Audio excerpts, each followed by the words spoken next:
तो आप लोग कैसे हैं? आई होप आप लोग अच्छे होंगे, मज़े में होंगे। आप लोगों का हमारे चैनल वीनू स्टडी में स्वागत है। बच्चों, हम इस वीडियो में परमाणु के नाभिक के बारे में बताएंगे। चलिए टाइम को वेस्ट किए बिना अपने टॉपिक पर।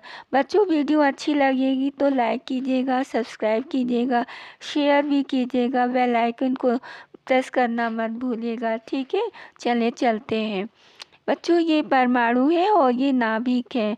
हाँ, नाभिक है और ये परमाणु है, ये सब बाहरी भाग है।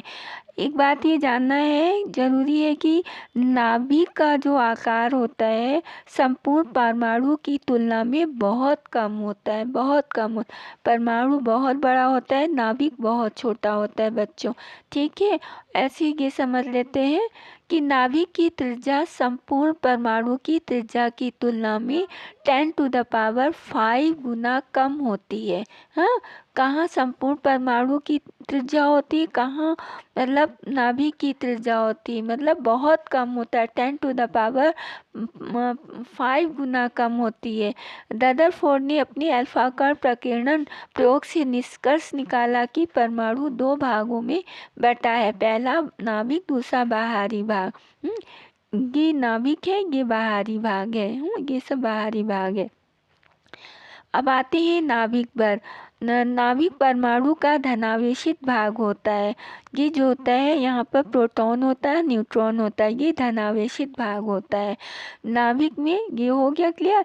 एक परमाणु का लगभग पूरा द्रव्यमान नाभिक में उपस्थित धनावेशित प्रोटॉन और न्यूट्रॉन की उपस्थिति के कारण होता है। बच्चों, इसमें जो प्रोटॉन और न्यूट्रॉन होता है, इन्हीं का जो पूरा भार होता है, यही परमाणु का भार होता है। ठीक है, न्यूट्रॉन में कोई आवेश नहीं होता है या उदासीन होता है। न्यूट्रॉन का नाम से ही पता चलता है, न्यूट्रॉन न्यूट्रल होता है, न्यूट्रल है तो न्यूट्रॉन है। नाभिक कठोर और दृढ़ घना होता है। अब जब रदरफोर्ड ने अल्फा कणों का बौछार किया था सोने की पन्नी पर, तो मतलब उसमें कुछ किरण जो होते हैं, मतलब बीच में जब आए थे, आकर के तुरंत वापस चले गए थे। इसी से पता चला था कि यहाँ पर बीचों बीच में कोई कठोर भाग है। तो इससे पता चलता है नाभिक बहुत कठोर है, जो कि किरणों को आर पार नहीं जाने दिया। अब आते हैं नाभिक के बाहर का, परमाणु का बाहरी भाग। हाँ, अभी तक ये नाभिक था, अब बाहरी भाग पर आते हैं। नाभिक के चारों ओर अधिकांश भाग खाली होता है, ये सब खाली होता है। हाँ, एम्प्टी होता है, जिसे बाहरी भाग कहते हैं। इस स्थान पर इलेक्ट्रॉन उपस्थित होता है। हमने पिछली वीडियो में बताया था, परमाणु का जो है, नाभिक के बाहर का जो भाग है वो लाल लाल होता है, उसमें जो है तरबूज के काले बीज की तरह इलेक्ट्रॉन धंसे होते हैं। हाँ हाँ, तो ये उसमें इलेक्ट्रॉन उपस्थित होते हैं। अब दूसरा है, बाहरी भाग में उपस्थित इलेक्ट्रॉनों की संख्या तथा नाभिक में उपस्थित प्रोटॉनों की संख्या बराबर होती। इलेक्ट्रॉनों की संख्या और नाभिक में जो उपस्थित होते हैं प्रोटॉन, उनकी संख्या बराबर होती है, इसलिए परमाणु उदासीन होता है। ठीक है बच्चों, दोनों एक दूसरे को संतुलित करते रहते हैं। आवेश बराबर होता है, लेकिन बस अंतर ही होता है, इलेक्ट्रॉन पर माइनस आवेश होता है और प्रोटॉन पर धन का आवेश होता है, और दोनों एक दूसरे को संतुलित करते हैं, इसीलिए परमाणु उदासीन होता है।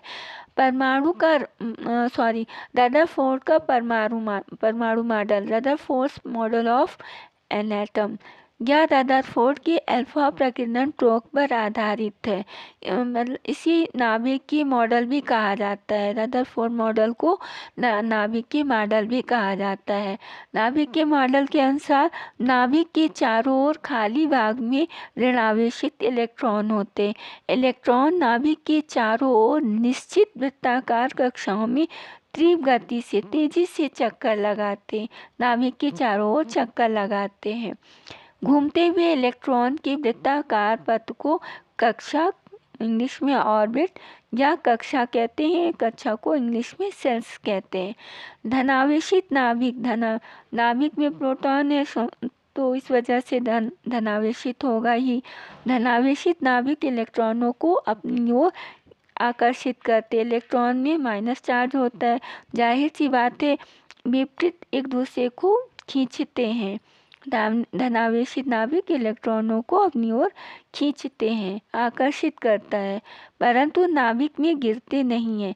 इसका कारण यह है कि इलेक्ट्रॉनों की गति के कारण, जब इलेक्ट्रॉन गति करते रहते हैं तो उनके कारण उपकेंद्र बल पैदा होता है, उत्पन्न होता है, जो कि नाभिक तथा इलेक्ट्रॉनों के बीच आकर्षण बल को संतुलित कर लेता है। ठीक है, जो मतलब गति करने के कारण जो उपकेंद्र बल उत्पन्न होता है तो उसकी वजह से नाभिक और इलेक्ट्रॉनों के बीच आकर्षण बल को संतुलित कर लेता है। ये है नाभिक के, यहाँ से इलेक्ट्रॉन जो है चक्कर लगा रहे हैं, धीरे धीरे धीरे करते करते नाभिक के पास आते जा रहे हैं, और यहाँ जो है इसके बीच में इलेक्ट्रॉन है, घर ये बल उत्पन्न हो रहा है, केंद्र बल उत्पन्न हो रहा है नाभिक के और इलेक्ट्रॉन के बीच में, मतलब आकर्षण बल को संतुलित कर लेते। इस वजह से नाभिक में इलेक्ट्रॉन गिरते नहीं हैं, पास में आ जाते मगर गिरते नहीं हैं। इलेक्ट्रॉन का नाभिक में गिरना। अब हम आते हैं हाइड्रोजन परमाणु की संरचना के बारे में।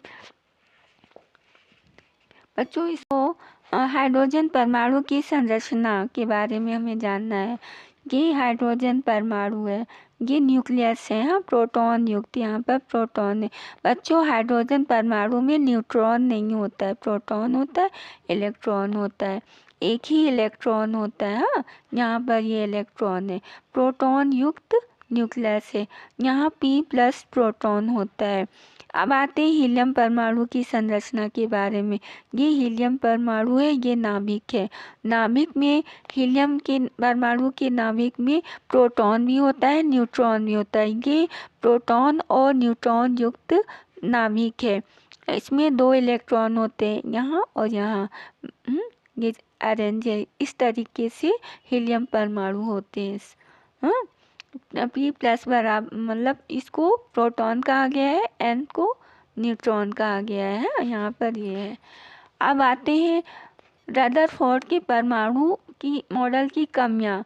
रदरफोर्ड के परमाणु मॉडल में बच्चों कुछ कमियाँ रह गई थी। हाँ, चलते हैं देखते हैं।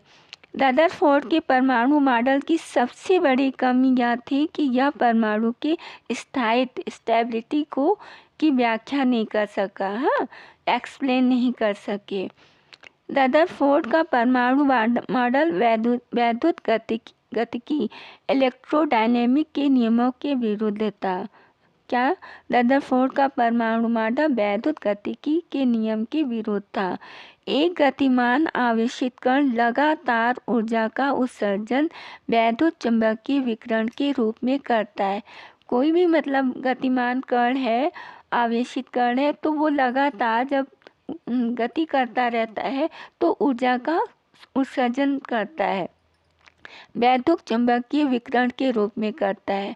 अतः इलेक्ट्रॉन की ऊर्जा लगातार घटती जाती है तथा उसका पथ लगातार छोटा होता जाता है, जिससे इलेक्ट्रॉन नाभिक के पास आता जाएगा और अंततः वह नाभिक में गिर जाएगा, जिससे परमाणु नष्ट हो जाएगा।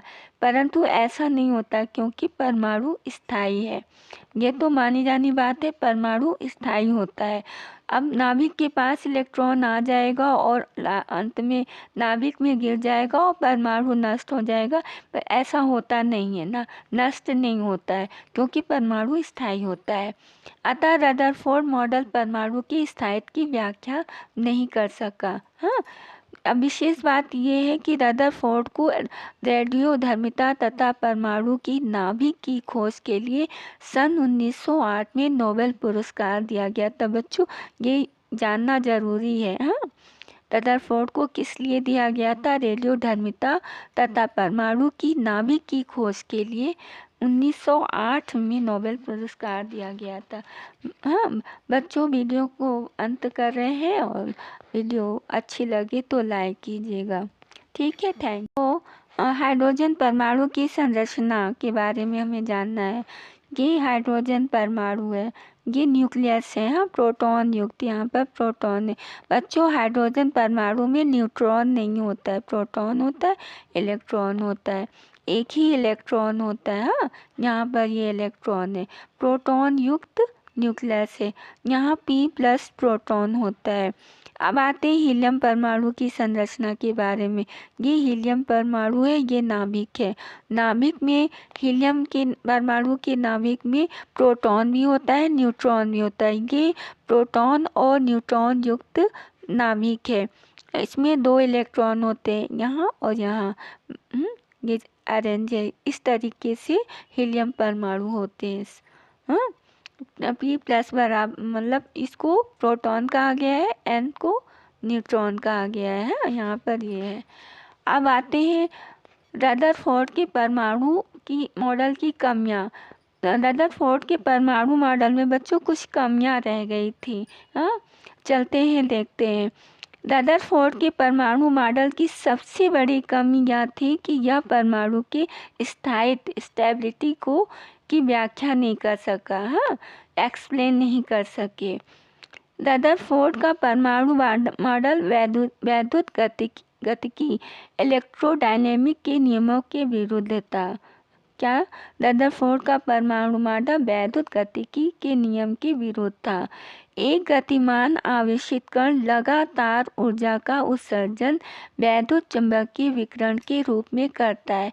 कोई भी मतलब गतिमान कण है, आवेशित कण है, तो वो लगातार जब गति करता रहता है तो ऊर्जा का उत्सर्जन करता है, वैद्युत चुंबकीय विकिरण के रूप में करता है। अतः इलेक्ट्रॉन की ऊर्जा लगातार घटती जाती है तथा उसका पथ लगातार छोटा होता जाता है, जिससे इलेक्ट्रॉन नाभिक के पास आता जाएगा और अंततः वह नाभिक में गिर जाएगा, जिससे परमाणु नष्ट हो जाएगा। परंतु ऐसा नहीं होता, क्योंकि परमाणु स्थायी है। ये तो मानी जानी बात है, परमाणु स्थायी होता है।